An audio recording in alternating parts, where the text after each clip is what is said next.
올해 토요 새벽 예배 때마다 한 일주에 걸쳐서 욥기에서 배우는 삶의 지혜라는 주제로 욥기 말씀을 살펴봤는데요.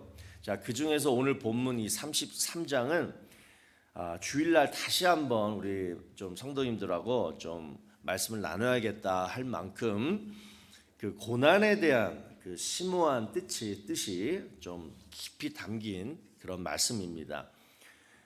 여러분, 욥기의 결론은 우리가 고난에 대한 이해가 깊어지면 깊어질수록 우리의 신앙도 깊어지고 우리 삶의 지혜도 깊어진다, 이것이었습니다. 여러분, 성경을 보시면 고난에 대한 내용들이 참 많아요. 어떤 성경 속에 있는 믿음의 위인들도 이 신앙과 이 고난의 문제를 이렇게 막 비껴난 사람은 단 한 사람도 없습니다. 그래서 필 라이큰 목사님이라는 분이 이런 책을 쓰셨어요. 그들도 우리처럼 괴로워했다. 그러니까 성경 속에 8명의 인물들을 딱 뽑아가지고 그들의 삶을 빌려가지고 그들이 어떻게 고난을 당했고 그들이 어떻게 고난을 헤쳐나갔는지 참 흥미롭게 책을 썼는데, 그 책의 여러분 소제목이 뭔지 아십니까? 저에게 참 인상적이었어요. 딱 앞에 뭐라고 썼냐면 고난은 그리스도인의 일상이다, 이렇게 써놨어요. 그러니까 얼마나 이 고난이 자주 찾아오면 일상이라는 표현을 썼겠어요. 여러분, 죄송한 얘기지만 고난이라는 거 있죠. hardship, suffering, 여러 가지. 이런 고난은 반드시 내일도 찾아올 수 있고 내년에도 찾아올 수 있어요. 그러니까 일상의 삶처럼 그냥 밥 먹듯이 고난은 찾아올 수 있다는 거예요. 자, 그러면 웬만하면 우리가 고난 받기 싫은데, 그런데 어쩔 수 없어요. 고난은 찾아온다는 거예요. 그러면 그 고난을 우리가 어떻게 맞아들여야 되느냐? 이번에도 어떤 새로운 얼굴로 고난이 찾아왔을 때 또 내가 그냥 그 고난에 막 끌려다닐 것이냐, 그래서 그 고난 때문에 또 하나님을 욕하고 하나님을 원망하며 또 힘들어할 것이냐. 여러분, 어떠실 거예요? 특별히 올 한 해 어떤 고난, 그것 때문에 정말 힘드신 분들은 아마 이 설교에 벌써부터 지쳐버릴 거예요. 또? 그런데 다시 한번 죄송하지만 고난은 비껴나지 않는다는 거예요. 여러분, 돛담배 타보셨습니까? 그 돛담배는 말 그대로 돛을 단 배입니다. 그러니까 바람이 불면 돛을 이렇게 올려가지고 그 돛의 방향으로 배가 더 빠르게 이렇게 항해할 수 있는 배예요. 그래서 그 돛담배는 그 주인이 뭘 해야 되냐면, 그냥 노젓는 배는 노만 열심히 쥐면 돼요. 근데 돛을 단 배는 돛의 방향을 잘 이렇게 운전하는 그런 훈련을 받아야 됩니다.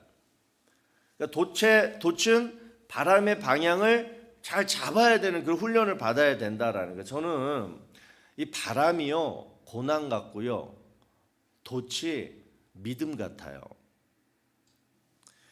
그러니까 그렇게 생각해 보니까 이런 공식이 떨어지더라고요. 우리 인생에 어떤 어려움이 찾아올 때, 바람이 불 때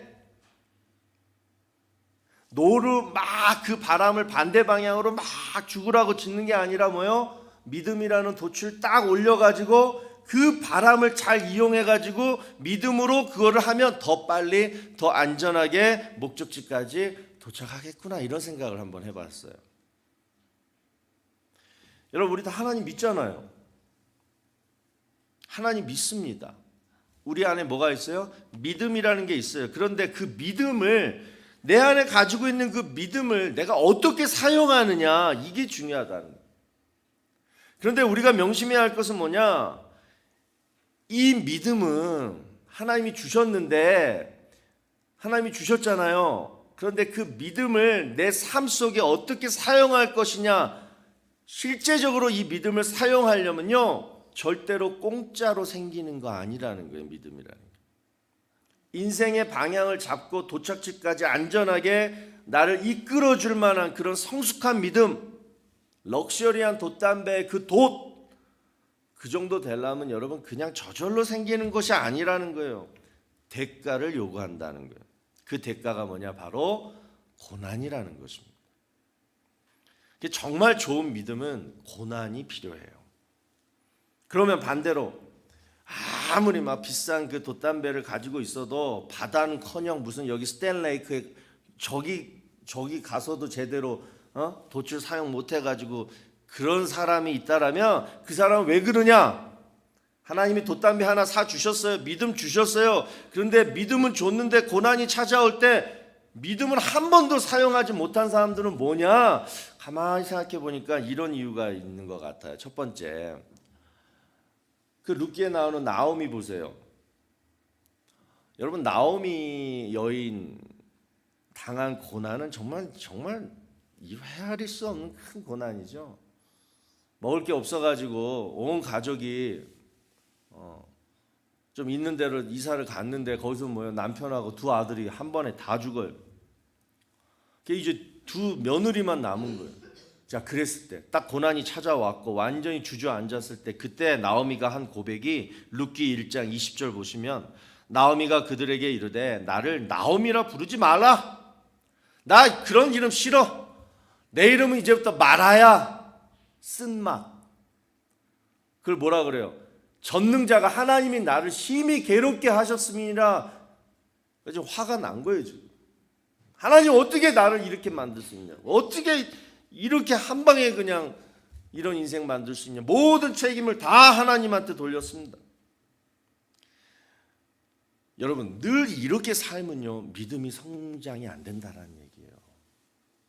그래서 각 종교들마다 다 이 고난에 대해서 이런 교리들을 가지고 있더라고요. 먼저 힌두교를 보니까 갈말이라고 해요. 전생에 지은 죄가 많으면 이 땅에서 이 세상에서 고난을 받는다라는 거예요. 인과응보. 이게 불교도 마찬가지인데 힌두교에서 고난에 대한 교리가 그렇고, 또 불교도 이렇지만 불교에는 또 이런 교리가 하나 있어요.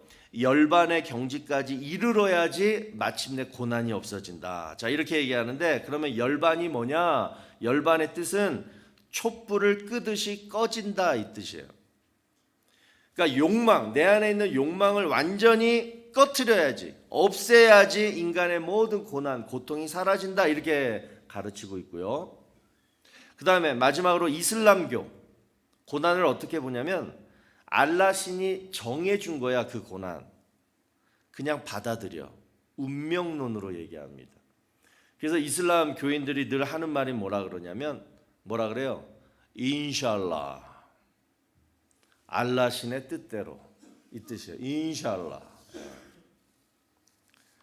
여러분, 내가 믿는 하나님, 또 내가 믿는 어떤 신앙, 내가 어떻게 가지고 있는 가치관이 다 다르잖아요. 근데 고난을 다 그런 거에다가 책임을 그냥 전가해 버리면 뭐예요? 믿음이 성숙되지 않는다라는 거예요. 하나님은 그렇지 않거든요. 두 번째로, 또 고난을 받아들이는 우리 태도 가운데 누구한테 이렇게 책임을 전가하는 거가 있다면 또 하나는 뭐냐면 그냥 도피해 버리는 사람도 있어요. 뭐가 그냥 좀 힘든 일이 확 오고 화나는 일이 확 오면은 그냥 부딪혀서 어떻게 노력해서 어떻게 극복하려고 하는 게 아니라 그냥 늘 피하려고만 하는 사람이 있어요. 고난이 찾아오면 늘 그냥 어디 가요. 대표적인 사람들이 쾌락주의자들이에요. 고난 찾아오면 그냥 산에 올라가 가지고 땡겨. 하루 왼종일 땡기면 그냥 스트레스가 풀리는 거야. 막 술 먹어요. 그러니까 순간의 어떤 쾌락을 통해서 고통을 잠시 잊어버리고자 하는 이러한 거는 결국은 뭐예요? 고난에 대한 태도를 잘못 가짐으로써 인생이 뭐예요? 망가지고 깨지게 되는 거예요. 이런 사람들 우리 주변에 많잖아요. 안 좋은 거예요.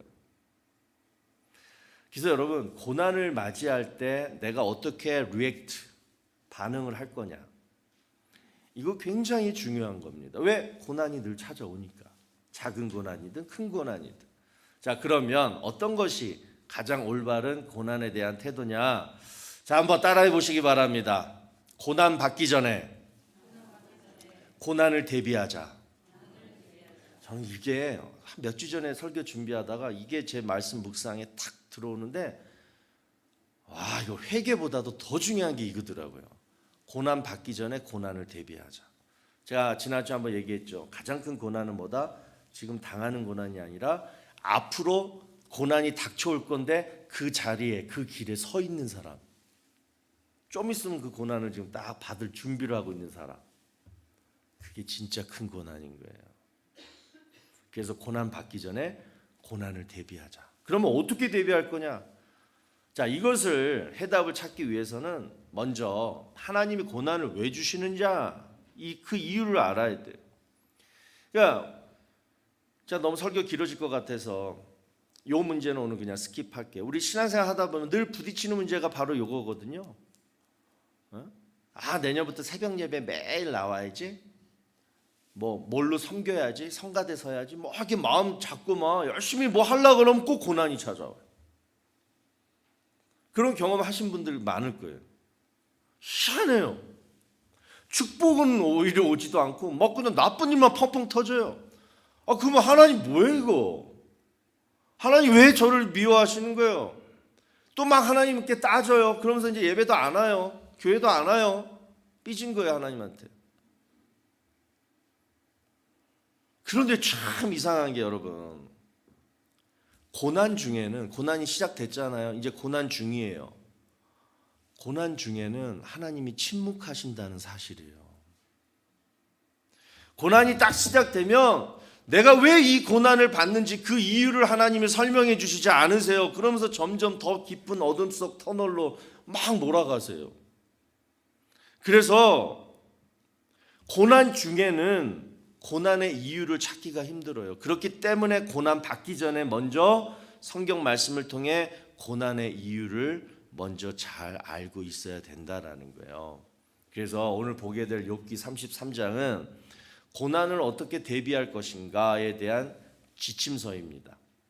어떻게 고난을 대비할 것인가. 자, 이것을 우리가 확실히 올 연말에 숙지해 놓고 내년에 혹시라도 겪게 될 고난 대비하자는 거예요. 다시 말씀드립니다. 고난은 절대 피해갈 수가 없습니다. 고난은 절대 하나님 잘 믿는다고 비껴나가지도 않습니다. 언젠가는 반드시 당하게 될 고난, 그 고난의 터널 속에서 잘 참고 인내할 수 있는 사람은 누구다? 고난을 미리 대비한 사람이다. 자, 이 사실을 명심하시고 귀를 쫑긋 세우고 세 가지를 꼭 기억하세요. 첫 번째, 고난이 찾아오는 이유는 오늘 본문 16절을 보니까 이렇게 말씀해요. 딱 하나님이 그냥 분명하게 말씀하는 거예요. 그가 사람의 귀를 여시고 경고로서 두렵게 하시니. 이게 고난의 첫 번째 이유예요. 몇 주 전에 식사하는 자리에서 함께 식사하던 어떤 분이 갑자기 뇌출혈이 온 거예요. 그 자리에서 그냥 쓰러지셨어요. 저도 처음 겪는 경험이라 어떻게 해야 할지 몰라가지고 그냥 마사지만 해드리고 여기 손가락에 있는 피만 이렇게 좀 바늘로 해가지고 빼고 911을 불렀습니다. 다행히 이제 골든 타임은 지나지 않아가지고 더 나빠지지 않고 지금 회복 중에 계시는데 우리 교인 아니에요, 우리 성도님 아니에요. 그런데 이제 병원에 갔잖아요. 가서 이제 그 MRI랑 CT 이런 걸 이제 머리를 이렇게 딱 찍어 보니까 이미 조금씩 뇌출혈이 이미 있었다라는 게 다 사진에 나오더래요. 여러분, 우리 몸은요 참 정직합니다. 갑자기 병은 생기지 않아요. 오래전부터 전조 증상을 우리에게 알려줬습니다. 조심해라, 끊어라, 하지 마라. 계속 우리 몸 안에서 우리에게 이렇게 했는데 그게 너무 경미하니까 느끼지 못하니까 그냥 관심을 갖지 않고 계속 한 거예요. 고난도 마찬가지라는 거예요. 그 14절을 보시면 하나님은 한 번 말씀하시고 다시 말씀하시되 사람은 관심이 없도다. 계속 하나님 말씀하세요. 조심해라. 그러다가 너 큰일 난다. 계속해서 경고하시는데 나는 관심이 없다는 거예요. 이 말은 느끼지 못한다라는 거예요. 하나님의 음성을 못 느낀다는 거예요. 그래서 저는 이렇게 생각해요. 물론 죄 때문에 고난당하는 거 아니에요. 그런데 죄 때문에, 내가 지금 막 짓는 죄 때문에 하나님의 전조 증세를, 하나님의 워닝을 내가 느끼지 못했다라면 죄도 어느 정도 고난의 책임이다. 이렇게 해석할 수 있을 것 같아요. 그래서 하나님은 하나님의 음성을 듣지 않고 살아가는 자녀들에게 귀를 열어주시기 위해서 고난을 허락하십니다. 그런데 참 희한한 게, 고난이 딱 시작되면 뭐예요? 귀가 열리잖아요. 그때부터 이제 성경 보고, 그때부터 하나님의 음성 들으려고 해요.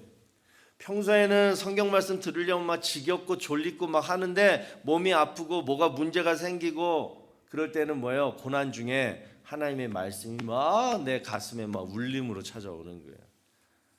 그렇게 하라고 하나님이 고난을 주신다는 거예요.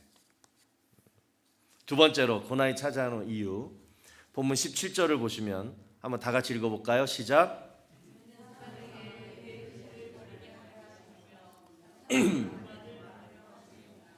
고난은 왜 오느냐? 잘못된 행실을 버리게 하고 마음의 교만을 막아주는 역할을 합니다.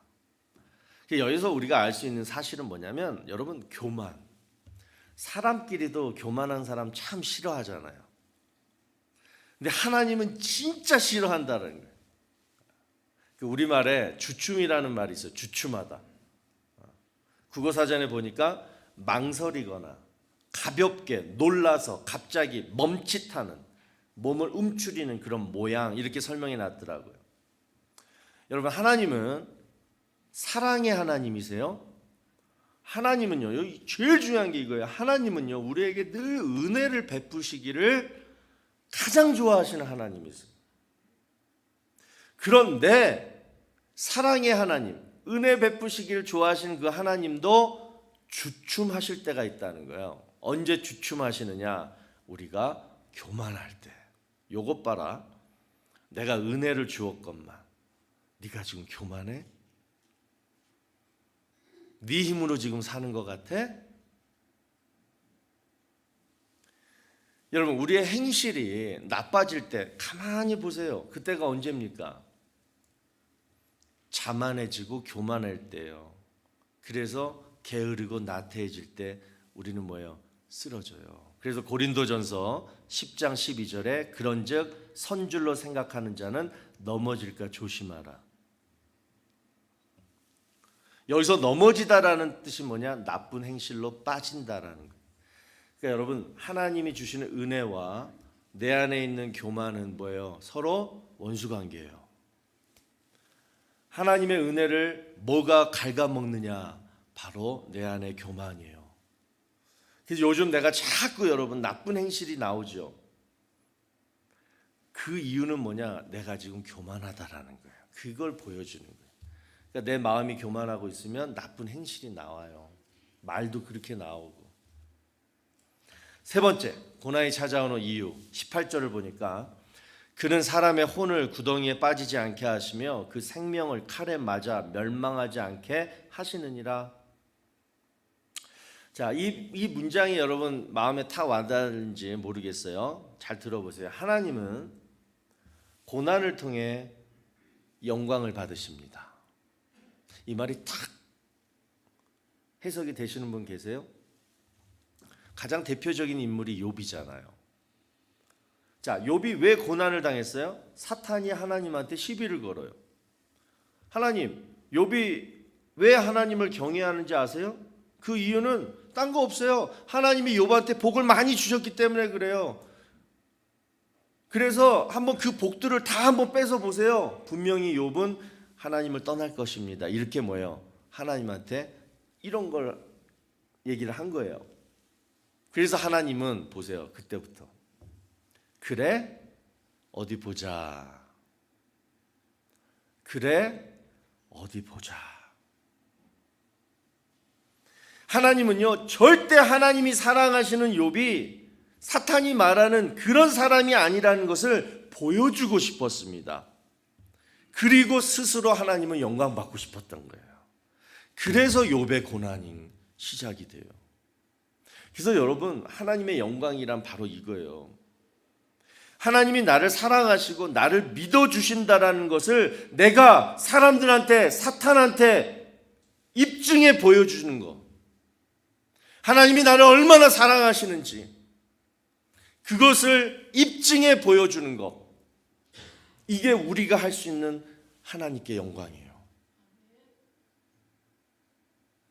그거를 하나님은 뭐예요? 고난이라는 도구를 통해서 시험을 하셔가지고 정말 네가 나를 사랑하는구나, 내가 너를 사랑하는 것을 너가 진짜 믿고 있구나, 그 고난을 어떻게 지켜서 어떻게 해결하는 것을 하는지 하나님 보시면서 하나님도 스스로 영광을 받으신다라는 거예요.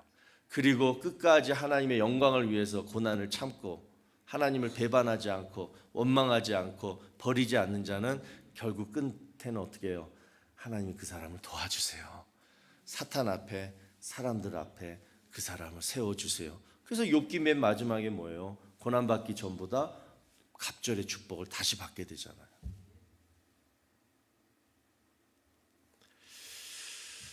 그래서 여러분, 절대 우리 하나님의 이 영광, 저는 이거를 다른 말로 하나님과의 의리라고 표현하고 싶어요. 하나님과의 의리를 내가 지키면 고난이 찾아와도 어떤 상황이든 어떤 순간이든 하나님이 나를 사랑하셨고 하나님이 나를 구원하셨고 하나님이 지금까지 나를 돌보아 주셨다는 것을 믿는다면 어떤 순간에도 하나님을 끝까지 신뢰하고 그 하나님을 영광을 위해서 내가 내 믿음을 지킨다. 이게 하나님이 받으실 가장 큰 영광이라고 생각해요. 제가 정말 친한 목사님하고 몇 달 전부터 계속 지금 전화할 때마다 하는 얘기가 있어요. 뭐냐면 요즘 교회들마다 젊은 성도들은 다 막 줄어들고 그리고 나이 드신 성도님들은 여전히 교회를 잘 지키고 계시는데 문제는 나이 드신 성도님들이 점점 설 자리가 마땅치 않다라는 거. 그러니까 교회가 젊어지고 막 젊은 일꾼들이 세워지기를 바라는 마음으로 일선에서 물러서 주신 건데, 그런데 문제는 젊은 일꾼들이 안 세워진다라는 거. 그래서 교회들마다 지금 일꾼의 공백이 막 지금 심화되고 있다라는 거. 일꾼들이 없어요. 이게 모든 목사님들의 공통 관심사입니다.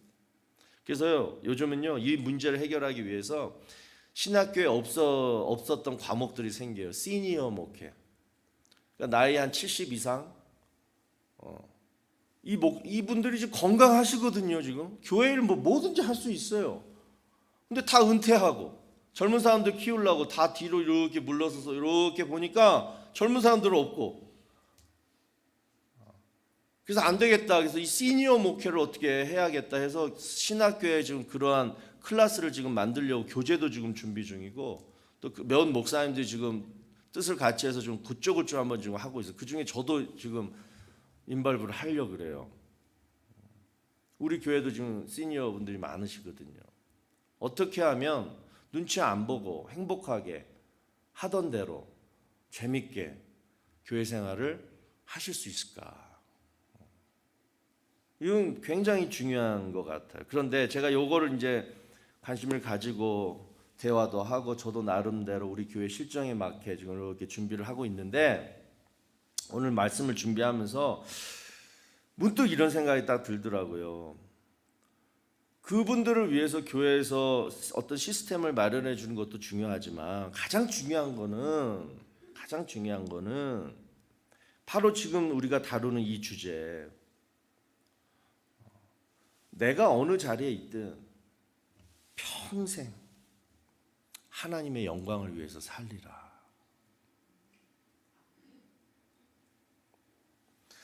지금까지 내가 진짜 돌아보니 지금까지 하나님이 나 붙들어 주셨고 나 사랑하셨고 지금까지 나 사용하시고, 그 하나님을 내가 나이 들었다고 다 그냥 그것마저도 물러서지 말고 일선에서 물러서지 말고 내가 개인적으로 하나님께 할 수 있는 것은 끝까지 하나님께 영광을 돌리면서 살겠다. 나이가 들어도 이 마음이 중요할 거다라는 생각을 한번 해봤어요. 이게 먼저고 그 다음에 교회 시스템이 두 번째일 것 같아요. 나이뿐만 아니에요. 옛날에는 내가 뭐 돈이 많아서 교회를 열심히 섬겼는데 내가 요즘 돈이 없어. 옛날에 내가 건강할 때 정말 하나님 일 열심히 했는데 내가 요즘 몸이 아파. 나 그냥 죽은 시체야 지금. 이런 분들. 어떤 상황, 어떤 그것도 하나님의 영광 앞에서는 이유가 안 된다라고 저는 믿습니다.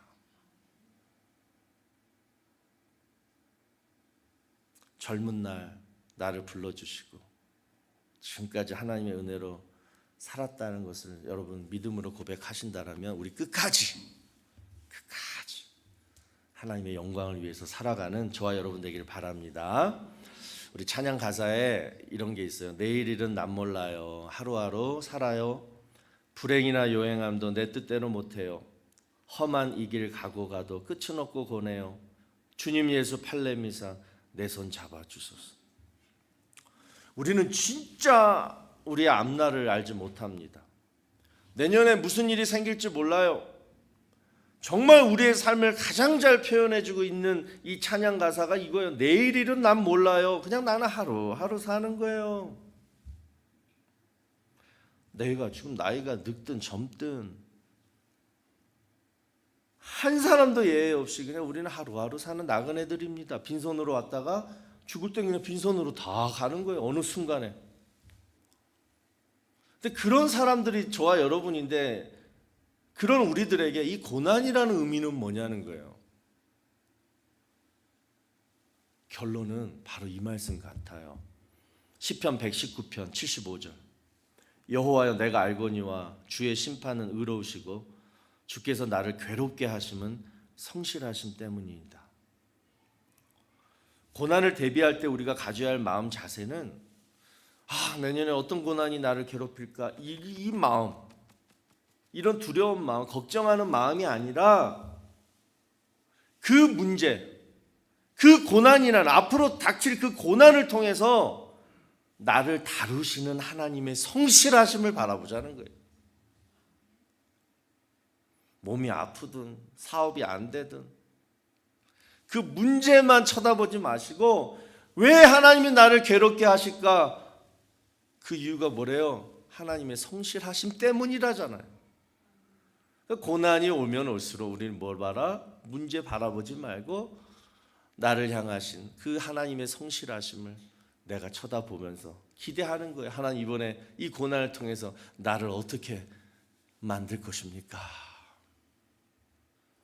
어떤 선교사님이 대장장이한테 이런 질문을 했다고 해요. 당신이 금을 연단할 때 그것이 순금이 되었다는 것을 어떻게 아십니까? 그러자 대장장이가 이렇게 대답했어요. 금 안에 불순물이 섞여 있는지 알아보기 위한 방법은 그 금 속에 비치는 내 얼굴이 얼마나 정확하게 잘 보이느냐를 보면 알 수가 있습니다. 금 표면에서 내 얼굴을 잘 볼 수 있을 때까지 연단합니다. 그때가 순금이 되는 때입니다. 이렇게 얘기했다고요. 여러분, 하나님이 왜 우리에게 고난을 허락하시는가? 내 얼굴에 비치는 하나님의 형상이 정확히 보이도록, 내 인격에 예수님의 인격이 묻어나오도록, 내 믿음, 지금 이 믿음으로 끝까지 살다가 죽을 거예요. 내 믿음이 이제 좀 더 성숙이 돼서 예수님의 믿음이 나오도록, 예수님의 믿음의 가장 대표적인 거, 나의 원대로 마옵시고 아버지의 원대로 하옵소서. 이러한 믿음까지 하나님이 잘하시길 원하시기 때문에 오늘도 내일도 내년도 우리에게 고난을 허락하신다는 거예요. 그리고 그러한 고난은 하나님이 어느 시점에서 피할 길을 내사 감당할 만한 고난만 주시는 거예요. 어떤 분이 고난을 위장된 축복이라고 얘기했습니다. 정말 맞는 말인 것 같아요. 보이는 것, 고난 같지만 까보면 축복이에요. 지금 어떤 고난을 당하고 계십니까? 또 앞으로 어떤 고난이 닥쳐올지 고민되십니까? 고난은 위장된 축복이다 라고 외칠 수 있는, 우리 고난을 잘 대비할 수 있는 저와 여러분 되기를 주의 이름으로 축원합니다.